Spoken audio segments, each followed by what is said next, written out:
You know, I know you're gay. How? I don't know, you're just gay. You're just gay. You're gay. Man, how insulted would a gay guy be if he was here? In Spider-Man Far From Home, Samuel L. Jackson, as Nick Fury, improvises a hilarious line when Spider-Man refuses to help. Not only is it a clever and hilarious reference to Spider-Man's work with the Avengers in Infinity War, but was made up by Jackson on the spot. I mean, I'm just a friendly neighborhood Spider-Man, sir. Bitch, please, you've been to space. In Shaun of the Dead, Shaun's near slip on a puddle of blood in the convenience store was improvised by Simon Pegg. Interestingly, there wasn't any blood on the floor where he slipped. In Hellraiser, Andrew Robinson, who played Larry, improvised one of the film's most iconic lines. When portraying Frank disguised in Larry's skin, he replaced the scripted "f*** off" with the chilling line, "Jesus wept," before being torn apart. Jesus wept. In Knocked Up, the hilarious exchange of insults between Seth Rogen and Paul Rudd's characters in the car was completely improvised. While the final cut only shows a few seconds of their banter, the DVD extras reveal an extended version lasting over 6 minutes, showcasing their comedic brilliance. You know how I know you're gay? How? You liked the 40-year-old virgin. You know how I know you're gay? How? Your chin has ball rests. You must be Igor. No, it's pronounced Igor. In Young Frankenstein, Igor's shifting hump started as a joke. Marty Feldman, who played Igor, moved the hump around between takes to prank the crew. When Mel Brooks noticed, he loved it so much that he added it to the script. The gag became one of the film's funniest running jokes. Perhaps I could help you with that hump. What hump? In Call Me By Your Name, Elio's tearful look at the camera in the final scene was not in the script. Timothée Chalamet added it as a tribute to Boyhood. Director Luca Guadagnino said it shows Elio growing through his heartbreak, so he kept it in. In Talladega Nights: The Ballad of Ricky Bobby, a real NASCAR crowd unknowingly became part of the filming. They cheered for Ricky and Cal, but booed Jean Girard, played by Sacha Baron Cohen, believing him to be an actual French rival. In IT Chapter 2, Bill Hader, who plays adult Richie, didn't improvise much despite being a comedian. However, he did add a few moments on the fly, like mimicking Jabba the Hutt's voice. And she'll whisper to me, she'll go, We all get it. In The Lord of the Rings, The Two Towers, the rain during the final battle at Helm's Deep wasn't planned, but ended up making the scenes even more dramatic and intense.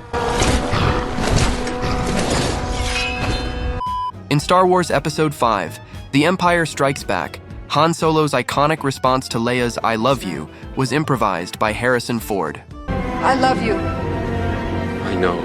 Instead of the scripted "I love you too," Ford replied with "I know," creating one of the most memorable moments in the series and cementing Han and Leia's dynamic as a fan-favorite relationship. I love you. I know. What do you mean funny? Funny how? How am I funny? The iconic "I'm funny how" scene in Goodfellas was inspired by a real-life incident Joe Pesci experienced. Pesci improvised the exchange with Ray Liotta during rehearsals, and director Martin Scorsese decided to include it in the film. How the fuck am I funny? What the fuck is so funny about me? Tell me. Tell me what's funny. While the core of the scene was unscripted, it was workshopped and refined before shooting. The other actors weren't fully aware of what was going to happen, making their surprised and uneasy reactions genuine. Get the fuck out of here, Tommy. I almost had him. In Dr. Strangelove, during the shootout in Ripper's office, Peter Sellers' line was, "I've got this thing in my leg." When he said it, it sounded like, "This string in my leg's gone." Naturally, it was kept in. The string in my leg's gone. In The Fall, the scenes between Lee Pace and the little girl in the hospital bed were filmed with little to no script. He didn't understand it, you didn't understand it, it's not for you. Katinka Untaru, a Romanian girl who spoke little English, didn't have the full script and often misspoke her lines. The filmmakers captured their natural interactions, with Pace guiding their conversations to keep the story on track. I think I gave you what? The little piece of bread that you just gave me. It saves your soul. Are What? you worried about me? What? In Zoolander 2, Will Ferrell's character kisses Kristen Wiig's in a funny, over-the-top scene. Ferrell tries to get past Wiig's giant headdress, making it even more ridiculous. Both actors play along fully, making the scene extra awkward and funny. In movie 7, Brad Pitt got injured for real while doing a stunt. His arm went through a car windshield, cutting tendons and nerves, and he needed surgery. He came back to filming with a cast, and they added his injury to the story by having his hand hidden. In Dog Day Afternoon, Al Pacino improvised the iconic Attica scene. Before filming, assistant director Burt Harris suggested Pacino mention Attica, referencing the 1971 prison riots. Pacino started by asking the crowd and then improvised the rest, creating one of the film's most memorable moments. In Reservoir Dogs, the famous stuck in the middle with you scene had unscripted moments. The ear cutting was in the script, but Michael Madsen made up his lines and actions with the ear, making the scene even more intense. Hey, what's going on? You hear that? In Caddyshack, Bill Murray's Cinderella story monologue, where he imagines himself as a golf champion while swinging at flowers, was entirely improvised. Dad, oh, he got all of that one.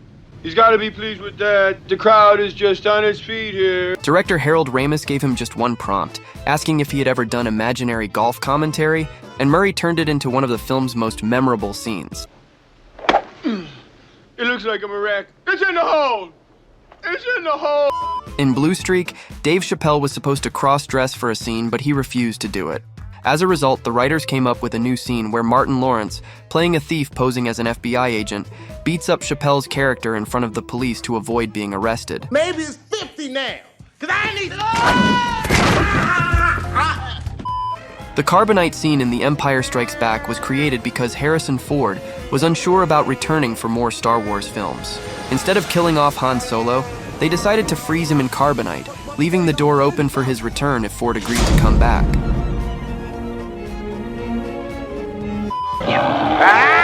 In Ghostbusters, Bill Murray improvised many of Peter Venkman's lines, including, He slimed me. That's great! While much of the script remained intact, Murray's improvisation brought Venkman to life. I've always wanted to do this. And? In Dog Day Afternoon, the emotional phone call scene between Al Pacino and Chris Sarandon was improvised. Director Sidney Lumet filmed the scene in real time and used multiple takes to capture Pacino's raw emotion, making the moment feel intense and real. Well, you're not dying. You're killing the people around you is what you're doing. Oh, come on, Leon. Don't give me that shit. You know, I don't need that deep shit now. In Executive Decision, Steven Seagal was supposed to have a bigger role, but his character was killed off early. It's said this happened because Kurt Russell didn't want to work with him due to allegations about Seagal's behavior. To make up for it, John Leguizamo's role was expanded.